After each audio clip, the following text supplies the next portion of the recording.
Right, welcome back mga kadyani. Ito pong yung lingkod, kadyani ng Janitor TV. Ito ang Johnny Depp, usapang utang, usapang ulam.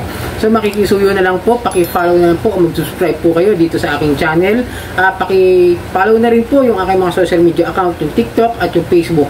Paki-like na rin po, hit nyo yung notification bell at share nyo na rin mga videos natin para maging aware kayo sa mga usapan ng mga ulam. Kung ito po ay mga naisin yung video, ito makikisuyo na po na matangkilikin na lang din po ninyo at para maging updated po kayo sa mga nangyayari sa OLA. So yun mga kadyani, pag-usapan natin ngayon yung mga OLA na accredited ng CIC. Okay? Kasi mahalaga po kasi yung CIC at kailangan din po kasi ng mga lending companies na mag-apply at kailangan sila mag-file ng requirement sila para masali sila o maisama sila sa mga CIC accredited. Kasi yung CIC, sila yung nagbabase ng credit status ng isang borrower. Okay? At yan yung mga titingin sa atin kung sakasakali tayo ba may mga hindi nabayarang utang at maaaring magkaproblema talaga tayo in the future kung sakaling hihiram tayo sa mga bangko o sa ibang mga lending companies. Pero hindi man po porket may problema kayo sa mga OLA na yan at hindi kayo mapagbayad agad, masisira na kagad kayo. Hindi na, may tamang proseso pa rin nga raw kung paano nila nilalagay yung mga tao na hindi nakapagbayad. Pero magiging problema in the future kung sakasakali talaga at maaari masira talaga yung credibility ninyo kung sakali hindi kayo makapagbayad. Ako nga, meron pa kung mga gusto talagang bayaran na mga accredited. Kaya nga, unti-unti natin na bayaran yung mga yan. Kasi nga, napakahalaga po ng credit score natin sa atin. Ito, hindi naman siya updated mga kadyani. May ginawa na ako nito last month pa. Ilang months na rin lumipas. Siguro natabunan na kaya hindi na napapanood. Mag-a-update na lang po ako kahit hindi po updated tong CIC website nila. At ito nga sana gusto ko sabihin, no? Sana nag-update na rin si CIC. Kasi si SEC nag-update na August 30, di po ba? Yung sa pinakita ko sa inyo na wala na nga yung Copperstone sa SEC list of registered online lending platform. Sana nag-update na rin si CIC na tanggalin na rin yung Copperstone sa CIC kasi wala na po lisensya eh. Yun lang naman ang aking nais na ipaalam sa kanila. Kasi para saan pa? Wala na lisensya, bakit pa kailangan pa sila mag-submit ng credit status ng isang borrower na hindi nakapagbayad? Hindi po ba? Tama naman o tama po ba ako o mali? Pero alam ko tama ako. So yan, ito nga kasi yung mga accessing entities, isa-isahin natin yung mga OLA na maaaring meron kayo. Accessing entities muna, di muna tayo submitting entities. Okay? Ito pakita ko sa inyo sa number 3 si ACOM. Okay? ACOM Lending Corporation. ACOM Consumer Finance Corporation. Wala kasi salamin ko, dito pala ko na isuot. Naligaw tuloy ako. Okay. Number 3 yan ha.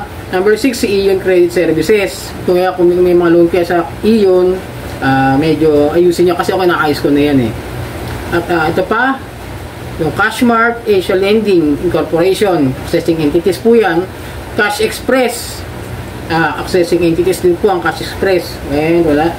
Di pa. And then, itong si Digido. Okay?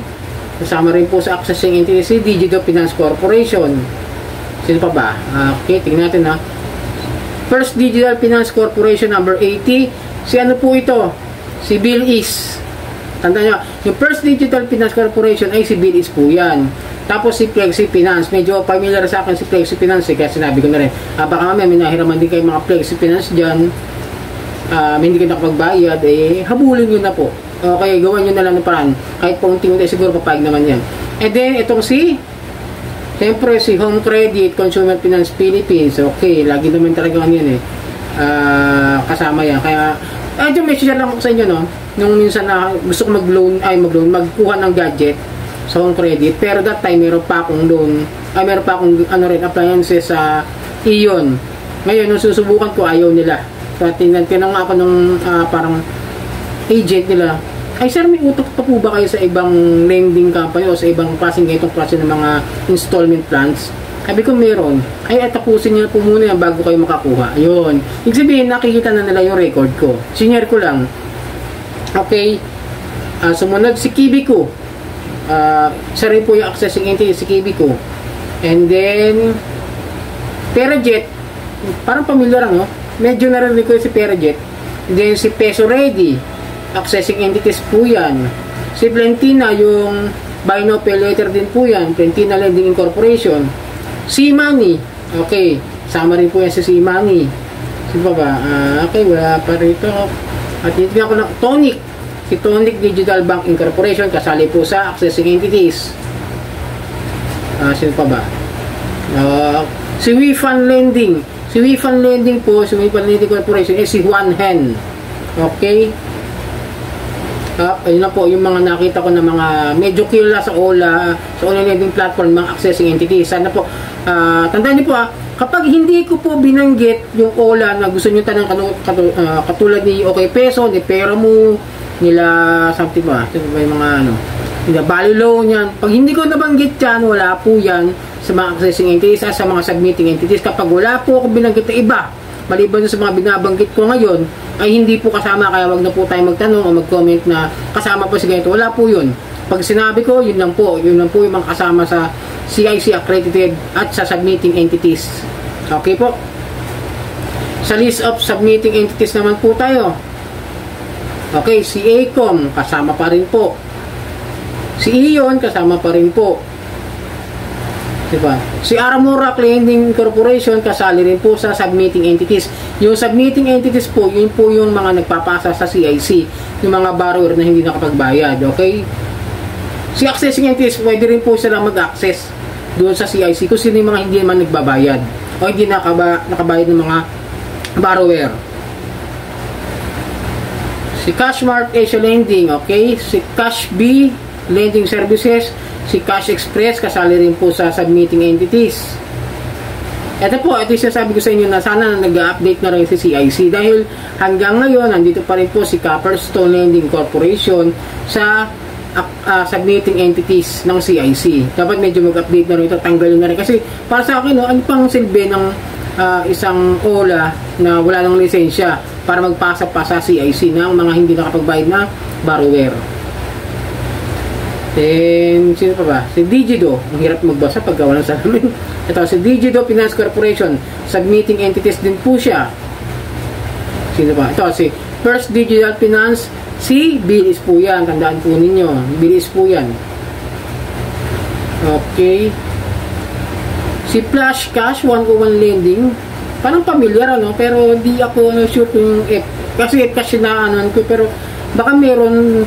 Tignan natin kung sino to si Flash Cash.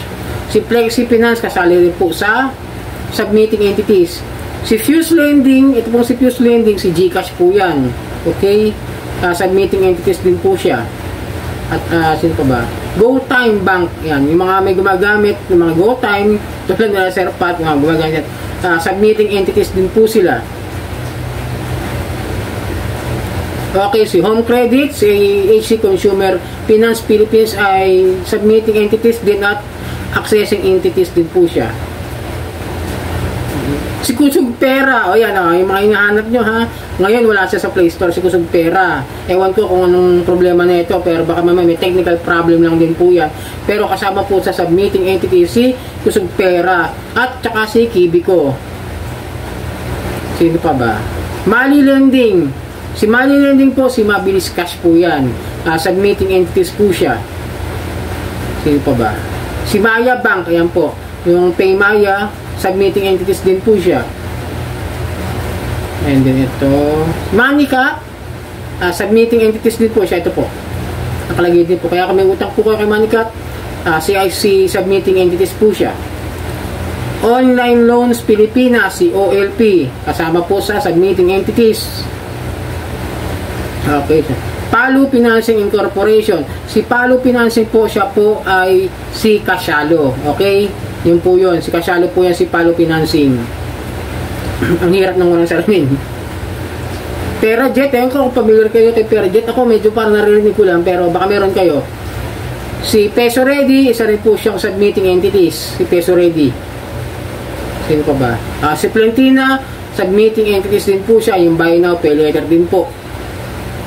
Si C-Bank, isa rin po siyang submitting entities. At sino pa ba rito? Parang okay. Tingnan ko lang po na may si Tala, submitting entities din po siya. Ayan, nakalagay po rito. Okay, si Tonic, isa rin pong submitting entities. tingin pa tayo. Ito, si Treasure Ball Fintech submitting entity. Si Treasure Ball, di ba si ano siya? Zip Peso tsaka Bali Loan. Kung tama ako ha, yung na-radio last year. Pero kasama submitting entities din po Sino pa ba? Si U Peso, yun.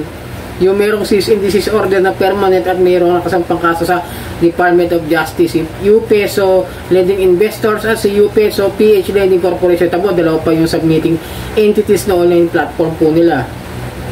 Si WeFund Lending, si One Hand po ito, okay? Okay, wala na po. So yun po, kung hindi ko po nabanggit yung mga olang gusto nyo itanong, yun lang po kung sino na po yung mga sinabi ko dito sa video nito at kung sino yung mga ipinakita ko, yun lang po ang mga submitting at accessing entities ng CIC. Kaya saan po, kung may magtatanong pa na si OK Peso, si Peramu, si ano ba yung iba, yung mga medyo kilala, yan sila Benny, sila Morgold, hindi ko na po kayo sasagutin dahil sinagot ko na po mismo sa video ito. So yun, sana nakatulong at sana mabigyan kayo na linaw kung ano yung mga accessing entities at submitting entities na mga OLA na nahihiraman ninyo at kung bakit kailangan nating ayusin yung mga credit score natin dito sa mga ito. Pero kung may problema po kayo sa taas ng interest na pinapataw nila, maaari po kayong magreklamo sa SEC website po. Doon po kayo magpasa para magkaroon po ng linaw at kung sakasakali may reklamo kayo, doon po yung pinaka ahensya na sumasakop sa mga interest ng mga online lending platform. So sana po nakatulong ang video ko ngayon at naway nasa mabuti kayong kalagayan at ito po ang inyong lingkod ka Johnny ng Johnny Tortibeton, Johnny Depp, usapang utang, usapang OLA.